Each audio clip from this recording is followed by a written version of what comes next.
السلام علیکم ورحمۃ اللہ وبرکاتہ۔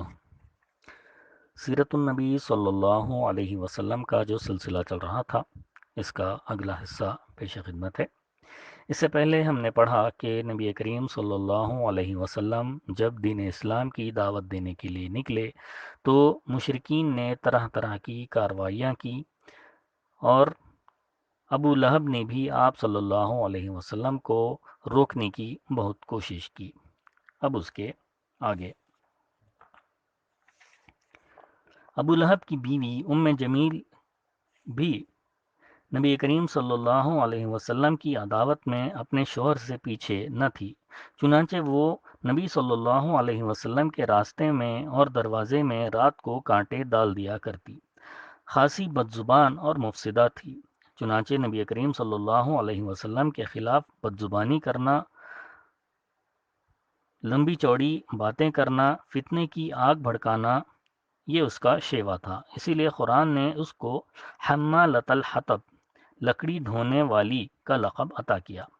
جب اسے معلوم ہوا کہ اس کی اور اس کے شوہر کی مذمت میں قرآن کی صورت نازل ہوئی ہے تو وہ رسول اللہ صلی اللہ علیہ وسلم کو تلاش کرتی ہوئی آئی۔ آپ صلی اللہ علیہ وسلم خانہ کعبہ کے پاس مسجد حرام کے پاس تشریف فرما تھے۔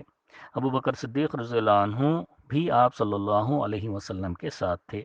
یہ مٹھی بھر پتھر لیے ہوئے تھی، سامنے کھڑی ہوئی تو اللہ تعالیٰ نے اس کی نگاہ پکڑ لی کہ وہ نبی کریم صلی اللہ علیہ وسلم کو نہ دیکھ پائے، اور وہ رسول اللہ صلی اللہ علیہ وسلم کو نہ دیکھ سکی، صرف ابو بکر صدیق رضی اللہ عنہ کو دیکھ رہی تھی۔ اس نے سامنے پہنچتے ہی سوال کیا، ابو بکر تمہارے ساتھی کہاں ہیں؟ مجھے معلوم ہوا ہے کہ وہ میری برائی کرتا ہے، واللہ اگر میں اسے پا گئی تو اس کے منہ پر یہ پتھر دے ماروں گی۔ دیکھو اللہ کی قسم میں بھی شاعرہ ہوں۔ پھر اس نے یہ شعر سنایا، ہم نے مزمم کی نافرمانی کی، اس کے امر کو تسلیم نہ کیا اور اس کے دین کو نفرت و حقارت سے چھوڑ دیا۔ اس کے بعد وہ وہاں سے چلی گئی۔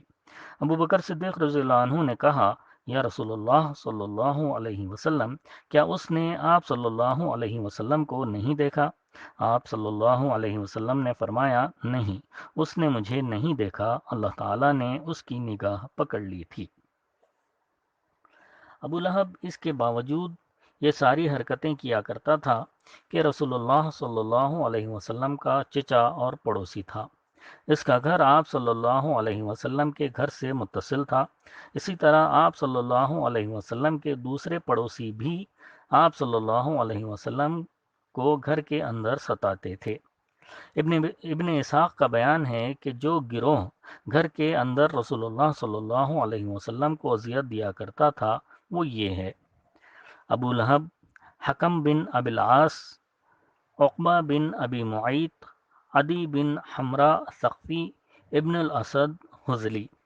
یہ سب کے سب آپ صلی اللہ علیہ وسلم کے پڑوسی تھے، اور ان میں سے حکم بن ابی العاص کے علاوہ کوئی بھی مسلمان نہ ہوا۔ ان کے ستانے کا طریقہ یہ تھا کہ جب آپ صلی اللہ علیہ وسلم نماز پڑھتے تو کوئی شخص بکری کی بچہ دانی اس طرح ٹکا کر پھینکتا کہ وہ ٹھیک آپ صلی اللہ علیہ وسلم کے اوپر گرتی۔ چولہے پر ہانڈی چڑھائی جاتی تو بچے دانی اس طرح پھینکتے کہ سیدھے ہانڈی میں جا گرتی۔ آپ صلی اللہ علیہ وسلم نے مجبور ہو کر ایک گھروندہ بنا لیا تاکہ نماز پڑھتے ہوئے ان سے بچ سکیں۔ بہرحال جب نبی کریم صلی اللہ علیہ وسلم پر یہ گندگی پھینکی جاتی تو آپ صلی اللہ علیہ وسلم اسے لکڑی پر لے نکلتے اور دروازے پر کھڑے ہو کر فرماتے، اے بنی عبد مناف، یہ کیسی ہمسائیگی ہے؟ پھر اسے ایک طرف ڈال دیتے۔ عقبہ بن ابی معیط اپنی بدبختی اور خباثت میں اور بڑھا ہوا تھا، چنانچہ صحیح بخاری میں عبداللہ بن مسعود رضی اللہ عنہ سے روایت ہے کہ نبی کریم صلی اللہ علیہ وسلم بیت اللہ کے پاس نماز پڑھ رہے تھے۔ ابو جہل اور اس کے کچھ رفقا بیٹھے ہوئے تھے کہ اتنے میں باز نے باز سے کہا، کون ہے جو بنی فلاں کے اونٹ کی اوجڑی لائے اور جب محمد صلی اللہ علیہ وسلم سجدہ کریں تو ان کی پیٹھ پر ڈال دے؟ اس پر قوم کا بدبخت ترین آدمی عقبہ بن ابی معیط اٹھا اور اوجھڑی لا کر انتظار کرنے لگا۔ جب نبی صلی اللہ علیہ وسلم سجدے میں تشریف لے گئے تو اسے آپ صلی اللہ علیہ وسلم کی پیٹھ پر دونوں کندھوں کے درمیان ڈال دیا۔ عبداللہ بن مسعود رضی اللہ عنہ فرماتے ہیں کہ میں یہ سارا ماجرا دیکھ رہا تھا مگر کچھ نہ کر سکا، کاش میرے اندر بچانے کی طاقت ہوتی۔ ابن مسعود رضی اللہ عنہ فرماتے ہیں کہ اس کے بعد وہ ہنسی کے مارے ایک دوسرے پر گرنے لگے اور رسول اللہ صلی اللہ علیہ وسلم سجدے ہی میں پڑے رہے، سر نہ اٹھایا، یہاں تک کہ فاطمہ رضی اللہ عنہ آئیں اور آپ صلی اللہ علیہ وسلم کی پیٹھ سے اوجڑی ہٹا کر پھینک دی۔ تب آپ صلی اللہ علیہ وسلم نے سر اٹھایا، پھر 3 بار فرمایا اللہم علیکا بقریش، اے اللہ تو قریش کو پکڑ لے۔ جب آپ صلی اللہ علیہ وسلم نے بددعا کی تو ان پر ہیبت طاری ہو گئی، وہ بہت گراں گزری، کیونکہ ان کا عقیدہ تھا کہ اس شہر میں دعائیں قبول کی جاتی ہیں۔ اس کے بعد آپ صلی اللہ علیہ وسلم نے نام لے لے کر بددعا کی، اے اللہ ابو جہل کو پکڑ لے اور عتبہ بن ربیعہ، شیبہ بن ربیعہ، ولید بن عتبہ، امیہ بن خلف اور عقبہ بن ابی معیط کو پکڑ لے۔ انہوں نے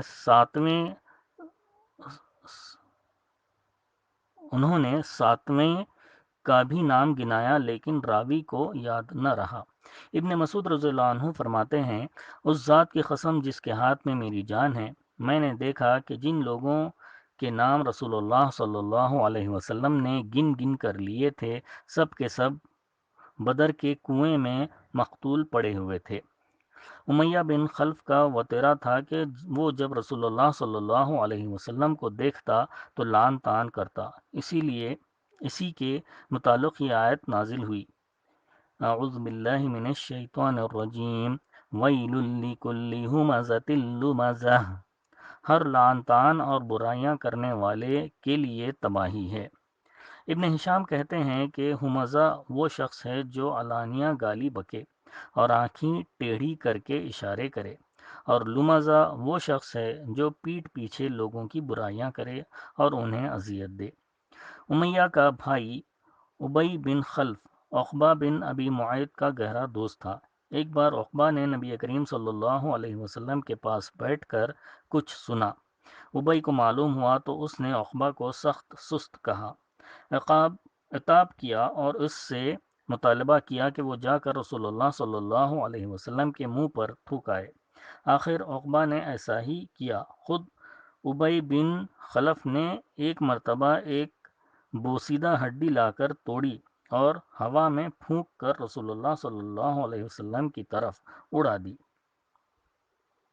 اخنس بن شریق ثقفی بھی رسول اللہ صلی اللہ علیہ وسلم کے ستانے والوں میں سے تھا۔